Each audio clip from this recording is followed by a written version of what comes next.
ሰላም ቤተሰቦቼ እንዴት ናችሁ? ዛሬ ደግሞ የምንነጋገርበት ብልህ ሰው 10 ነገሮችን ለሰው አይናገርም። እንግዲህ ይሄንን እዚህ ጋር ማቀርብላችሁ እናንተም ራሳችሁን እንድትገመግሙበት ነው ማለት ነው። ምክንያቱም እኔ እነዚህ ነገሮች ሳያቸው በጣም ራሴን እዛ ውስጥ ከትቼ ነው ያየሁትና ብዙ ማስተካከል ያለብኝን ነገሮች አግኝቻለሁ ማለት ነው። ስለዚህ እናንተም እነዚህን ነገሮች ወደ ራሳችሁ ወስዳችሁ ራሳችሁን እንድታስተካክሉበት ስለምፈልግ ነው ማቀርብላችሁ ማለት ነው።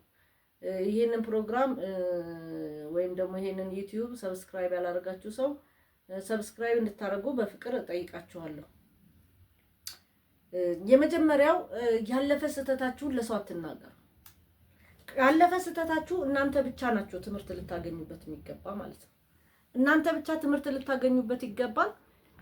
ለሌላ ሰው ትምህርት ያገኝበታል ብላችሁ ብትነግሩ ነገ ደግሞ ምን ያደርጋችኋል? በዛው ስህተታችሁ ላይ ይናገራችኋል ማለት ነው። ይገምታችኋል ማለት ነው። እናንተ ተምራችሁበት አልፋችኋል። እናንተ አስተካክላችሁታል። እናንተ ያንን ስህተት ሁለተኛ ላለመድገም ጥረት ታደርጋላችሁ። እሱ ግን ከናንተ ጋር ሲጣላ ወይም ከናንተ ጋር የፈለገውን የሆነ ነገር ሲያጣ በዛ ስህተታችሁ ድሮም እናንተ እንዲነበራችሁ ብሎ ሲናገር ብዙ ጊዜ ይገጥመናል ማለት ነው። ብዙ ድሮም አንተ እንደዚህ ነበርክ። ምክንያቱም ስህተቱን ነግራችሁታል። የራሳችሁ የተሳሳታችሁትን ስህተት ነግራችሁታል። እዚህ ጋር ጨምሬ የማወራው ነገር አለ። ምንድነው ጨምሬ የማወራላችሁ ቤተሰቦቼ? ለምሳሌ በትዳር ላይ ለምሳሌ ብዙ ጊዜ ያለፈ ህይወት ለትዳር ላይ ችግር እየፈጠረ እናያለን። ራሳችን በምናወራው ማለት ነው። ትዳሩን ይሄ አዲሱን ትዳር ዴቨሎፕ የሚያደርግ የሚያሻሽል የሚጠቅም ነገር ከሆነ ከባለፈው አምጥቼ ብነግረው ምንም አይደለም።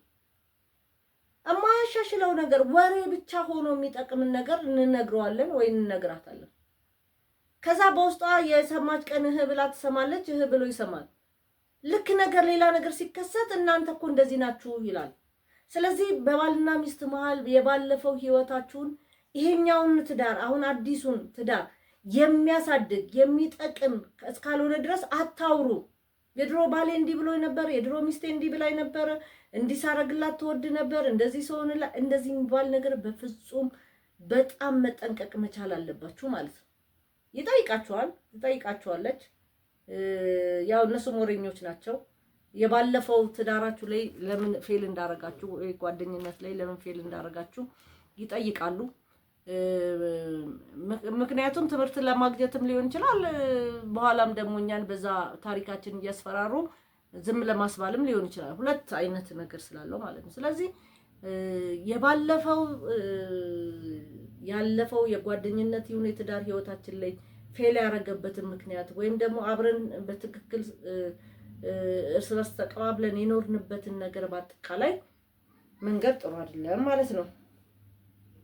ሁለተኛ የወደፊት እቅዳችንን ለሰው አንንገር። ብዙ ጊዜ የነገራችሁት እቅድ አይሳካም።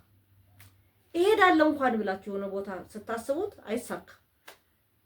ለሆነ ሰው ማስባችሁ ገንዘብ ለመስጠት ይሄ ብር ሲመጣ ይሄን ብር ሰጣለሁ ብትሉ ጭራሽ ለእናንተም ያላችሁት ብር አይመጣም ማለት ነው። ስለዚህ ጥንቃቄ ማድረግ መቻል አለባችሁ። ለማን ነው የምንናገረው የሚለውን ነገር ማሰብ መቻል አለባችሁ ማለት ነው። አንዳንዴም ደግሞ እቅዳችሁን ስትናገሩ የሚቀኑ ሰዎች አሉ። ያው ቅናት ደግሞ የሚያመጣው ነገር ስላለ መጠንቀቅ መቻል አለብን። ስለ ቤተሰብም አትናገሩ። ቤተሰብ ውስጥ ያለ ግጭት እንደዚህ አድርገው በተለይ ባልና ሚስት ነገ ስትታረቂው እነዛ ሰዎች ግን መጠቀሚያ ላይ ያደርጉሽ ይችላል። እንደዚህ ብላ ነበር፣ እንደዚህ አድርጋ ነበር የሚለውን ወንድምና እህት አትተማሙ፣ እህትና እህት አትተማሙ፣ ወንድምና ወንድም አትተማሙ ብዬ ነው የማስበው ማለት ነው። አራተኛው ገቢያችሁንና ተቀማጫችሁን አትነኩ። ይሄ በጣም ጠቃሚ ምክር ነው። ምንም አይጠቅም ለነዛ ሰዎች።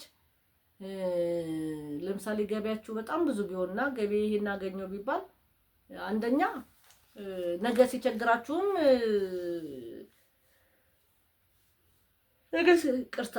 ነገ ሲቸግራችሁም ታማኝነት ታጣላችሁ። ብር ብታበድሩ አይመለስም። ካለመመለሱን ደግሞ አንተ አለህ አይደል እንዴ ምን ይሰራልሃል ሁሉ ልትባል ትችላለህ።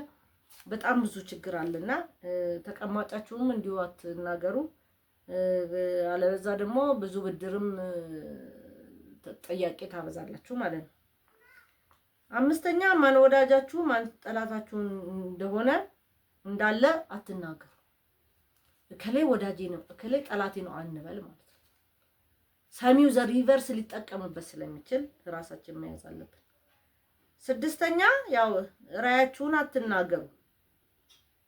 ራእይ ካላችሁ ዮሴፍን በነገራችን ላይ መጽሐፍ ቅዱስ ላይ ያሸጠው እኮ ራእዩን ወደ ግብጽ እንዲሄድ ያደረገው ህልም አልሞ ህልሙን መናገሩ እንደዚህ ያደርጋለሁ ማለቱ እንዳይሳካ ነው ያደረገው ማለት ነው።